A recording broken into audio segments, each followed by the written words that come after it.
খালি চোখে যদি দেখি এভরিথিং ইজ পলিটিক্স।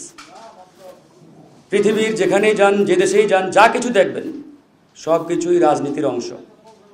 এখন এই রাজনীতিটা আসলে জনগণের রাজনীতি কিনা, দ্যাট ইজ দ্য কোয়েশ্চেন। রাজনীতিটা কি আসলে জনগণের কল্যাণে, জনগণের পক্ষের, নাকি আসলে যেটা আমাদের মিনার ভাই বললেন ডার্টি পলিটিক্স? আমরা বিগত 15 বছর কি দেখলাম? মালিক সমিতির সভাপতিও শাহজাহান খান, যাত্রী কল্যাণ সমিতিরও সভাপতি শাহজাহান খান, আরও যদি অন্যান্য কোনো কল্যাণ থাকে সেটারও শাহজাহান খান সাহেব। তার মানে উনি যাত্রীদেরও নেতা, শ্রমিকদেরও নেতা, মালিকদেরও নেতা। হয়েছে না এরকম ভাই? তো এই অবস্থা যদি কন্টিনিউ চলতে থাকে তাহলে যাত্রীদের অধিকারই বা কি আদায় হবে আর শ্রমিক বলেন? এটা হচ্ছে ওয়ান কাইন্ড অফ বার্গেইনিং। মালিকের সাথে শ্রমিকের বার্গেইনিং হবে, দর কষাকষি হবে, তর্ক হবে, বিতর্ক হবে, ঠিক না? এখন আপনি যদি শ্রমিকদেরও নেতা হন, মালিকেরও নেতা হন, তাহলে এই বার্গেইনিং করা জায়গাটা কোথায় থাকলো? কি বুঝলেন ভাই?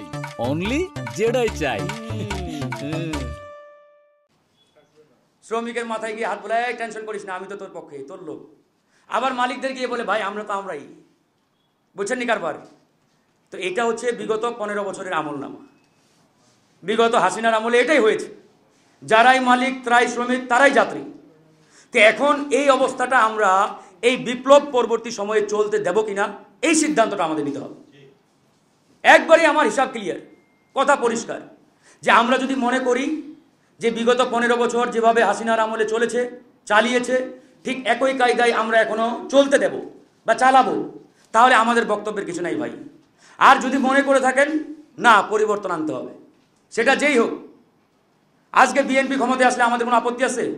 বিএনপি দেশটাকে ভালোভাবে চালাক, সুন্দরভাবে চালাক। আমরা চাই বিএনপি যাতে শাহজাহান খান হয়ে ওঠে না ওঠে, জনগণের পক্ষে কথা বলে। আলহামদুলিল্লাহ, ওয়েলকাম, ঠিক কি না? এই জন্যই কিন্তু আমরা কথা বলছি। আমাদের সলিড কথা, সত্যের পক্ষের কথা, কোনো দলের বিরুদ্ধে না ভাই। আমরা জনগণের পক্ষে কথা বলি।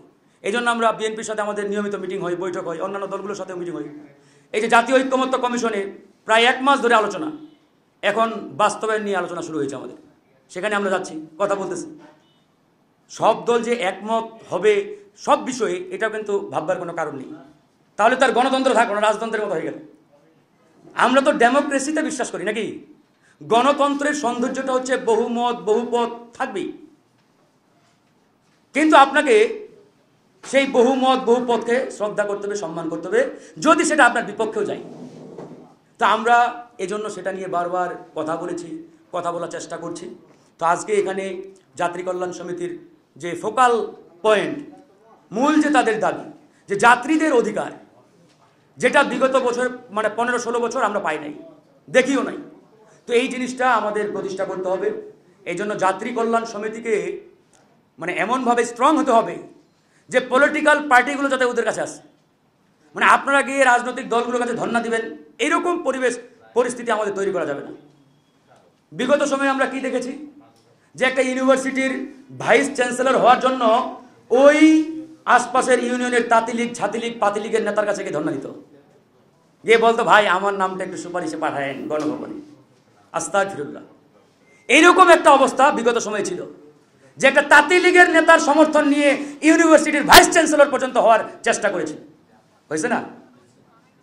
তো ওই মানে শিক্ষক যদি ইউনিভার্সিটির ভাইস চ্যান্সেলর হয়, ও তো আগে পাতিলীগে, ছাতিলীগের নেতার আগে মানে কাজ বাস্তবায়ন করবে, ছাত্রদের কল্যাণ কি করবে? তো এই জন্য বলছি, আগামীতে একটি ফ্রি অ্যান্ড ফেয়ার নির্বাচনের মাধ্যমে যারাই ক্ষমতায় আসুক, যারাই যোগাযোগ মন্ত্রীর চেয়ারে বসবে, তাদেরকে এই জিনিসটা মাথায় রাখতে হবে যে আমরা জনগণের কল্যাণে আমাদের কাজ করতে হবে। ওই যোগাযোগ মন্ত্রী যাতে এই যাত্রী কল্যাণ সমিতিকে ডেকে নিয়ে উনাদের কথা শুনে, যে আপনাদের বক্তব্য কি, আপনাদের দাবি দেওয়া কি, আপনাদের লক্ষ্য উদ্দেশ্যকে কি চান, মানে এই সমিতিকে যাতে উনাদের কাছে গিয়ে ধর্ণা দিতে না হয়। আমরা এরকম একটা রাজনীতি চাই। চেয়ারে বসলেই নিজেকে আমেরিকার প্রেসিডেন্ট ভাববার কোনো কারণ নেই। আর আমার এটাও ভাবতে হবে, আমরা যারা রাজনীতি করি, আমাদের তো দীর্ঘ 15-16 বছর একটা লড়াই সংগ্রামের ইতিহাস আছে। আমরা অসংখ্যবার জেলে গেছি, রিমান্ডে গেছি। এই যে আমি ফারুক হাসান 22 বার হামলার শিকার হয়েছি। দেখছেন আমার কপালে এখনো 3 ইঞ্চি দাগ, অস্ত্রের পুরো শরীরে দাগ লেগেছে। এটা এই জন্যই বলছি, এখানে যারা আছেন সবাই নির্যাতিত, নিপীড়িত। তার মানে বিগত 15-16 বছর অনেকেই আমরা বাসায় ঘুমাতে পারি নাই। মানে এই পরিবেশ যাতে আগামীতে আর না হয় এটা খেয়াল রাখতে হবে ভাই। দেশটা আমাদের সবার, দেশ যদি ভালো থাকে সবাই ভালো থাকবেন। আগামীতে যদি এখানে ফ্যাসিবাদ আবার ফিরে আসে, আবার যদি কোনো একটা ঘটনা হয়, সবচাইতে বেশি আপনার মানে কি বলবো ভিকটিম হবে কিন্তু বিএনপি বড় দল হিসাবে, সবচাইতে বড় দল হিসাবে। তো এই জিনিসগুলো আমাদের বারবার ভাবতে, আমরা কিন্তু এই জিনিসগুলো তারেক রহমান সাহেবের সাথে যখন মিটিং হয় আমাদের ওখানেও বলি, কারণ আমরা তো সহযোদ্ধা। আমরা একই সাথে কাঁধে কাঁধ মিলিয়ে আমরা ফ্যাসিবাদ বিরোধী আন্দোলন করেছি একসাথে। জামাতের মতো করেছে, অন্যান্য দলগুলো তাদের মতো করেছে, কিন্তু সবাই মাঠে ছিল না। তো সেই জায়গা থেকে দেশটা আমাদের সবার। আমি ফারুক হাসান কিছুই না, দেশ ভালো থাকলে আমিও থাকবো, না থাকলে ওই আমাকে কারাগারে নিয়ে পেটাবি। 15 দিন রিমান্ডে ছিলাম, একটা না 4 টিকানি কথা ভাই। তো এইগুলো তো আমরা সহ্য করে আসছি। তো যাই হোক, আজকে এই যাত্রী কল্যাণ সমিতির দাবির সাথে গণ অধিকার পরিষদ পরিপূর্ণভাবে সংহতি জ্ঞাপন করছি, আমরা একমত পোষণ করছি। আমরা চাই এই প্রতিষ্ঠানটি, এই সংগঠনটি দুর্বার গতিতে এগিয়ে যাক, সঠিক, সৎ এবং ন্যায় সঙ্গত পন্থায়। তাদের যে কোনো ন্যায়সঙ্গত দাবির সাথে আমরা সবসময় একমত থাকবো, একমত পোষণ করবো। ওনারা ডাকলে আমরা আসবো।